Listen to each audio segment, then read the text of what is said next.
So to get to our topic about the meaningfulness of means, I have a couple of examples if you want to watch this talk before what reading or listening the book. It contains a lot of these examples that I'm going to present in a condensed format. But one thing that an example that he gives, and that's also in the book, is about the fighter pilots in the U.S. Air Force in late 1940s.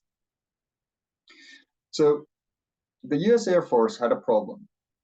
They realized that their planes started coming down, crashing on the ground, and but they couldn't figure out why.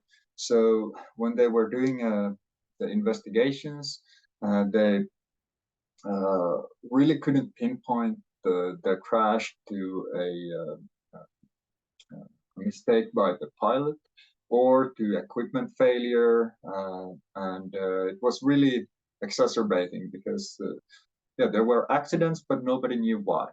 And then someone came up with this hypothesis that they realized that, hey, actually our cockpit was built for the average pilot of 1920s. And now it's been 20 years, so maybe the pilots have grown bigger or taller, and they have a problem fitting into the cockpit. And so they called this guy, his name was Daniels, who had been working with physiological measurement a lot, and they gave him the task to measure all the pilots and see whether the measurements correspond to those of the 20s. And well, he was a smart guy and he had another idea. So what he did was that he actually measured all of these thousands of pilots, and who were actually chosen to be pilots because they were quite close to the average. So they were, if you were very short, you weren't able to get into the Air Force because all of the equipment was made for people who are of a certain size. So yeah, no luck for you. But what he started thinking about was that, okay, so how many people actually fit in this the criterion of averageness in this sample of pilots who had been pre-selected to be similar to each other? And he had these 4,000 something pilots, and he did all kinds of measurements. So he measured their neck width and their height and their arm length and so forth. And if I remember correctly, he had something like 12 different measures, or 14. And then he looked at, okay, so if we have the median observation and we take the band like 15% above that and 15% below that, so we have the middle 30% of people. And we look at all these 12 or 14 dimensions, different measures. How many people fit into this middle 30% band on all the measures of this sample of more than 4,000? And the answer was 0.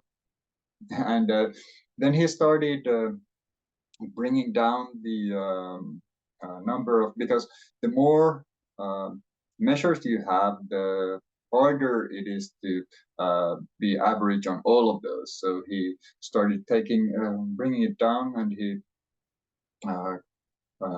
eventually he looked at 10 measures, and still nobody would fit the average person or the criterion of average on those. And with 8, it was still nothing. And but when he reached 3 or 4, he found out that, okay, so 1.5% were average on these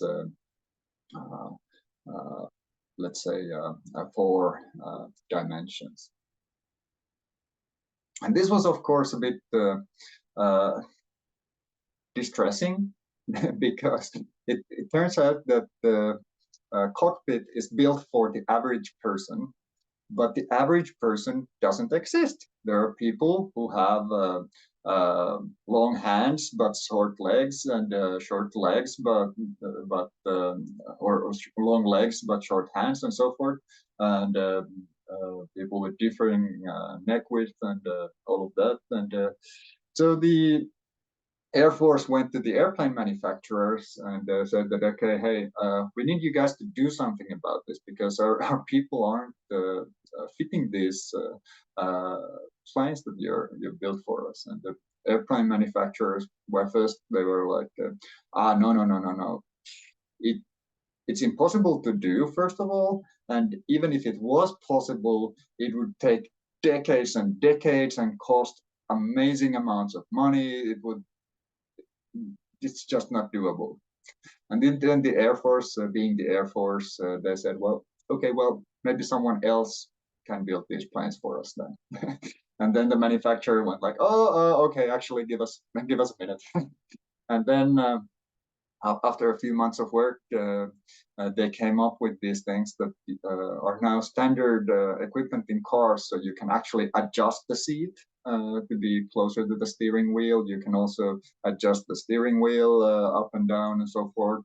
So you don't have to fit everyone on the Procrustean bed of the cockpit, but you actually can adjust the cockpit to fit the pilot. And this was obviously a very big discovery. But many decades later, in neuroscience, what was found was that so there was this case about a researcher who took people and scanned their brains when they were doing half and magnetic resonance imaging device. And so he scanned what happens in their brains. And so he did these measures, and then started looking at the data. So what he did was he averaged all the brains because the assumption was that if you average the brains, then average the activities in the brains, then what you will end up seeing is sort of the real thing. So any single brain can deviate from the real process to somewhat, but if you average everyone's brains, then you will see what the real process is. And then he did the averaging procedure, but he noticed that, wait, why does my average brain not look like any of the individual brains? So you would assume that the individual brains are just the average with some noise or some randomness put into it. And averaging takes away this randomness and gives you a more truthful picture. Because sort of in astronomy, when you take the average, when you take a lot of measurements about the position of a star, and then you average them, you will find a more precise position of the star than any of the individual measures. Well, it turned out that brains don't work that way. It turned out that, well, he was first very distraught about this observation, so he brought everyone back to the lab because he thought his equipment was malfunctioning. So, and he did all the measures again, and it turned out that the second measures of these same people, they were very, very similar to the first measures of the same people, but none of them still looked like the average measure. So What he realized was that people's brains can work in very, very different ways to achieve the same function, or to do the same thing. And if you average over all of these activities, it's like taking the average of a pear, a banana, and an apple, which is it's just a meaningless thing. And this was also found out in a radio show where they tried to find the average American woman, and they had a lot of trouble because they thought that there was this the ideal woman who was average on all different uh, measures of the body shapes, but it turned out that there wasn't such a person, and they thought this was an aberration, and that there's something wrong with people, instead of thinking that actually, well, it might be something wrong with our thinking about this whole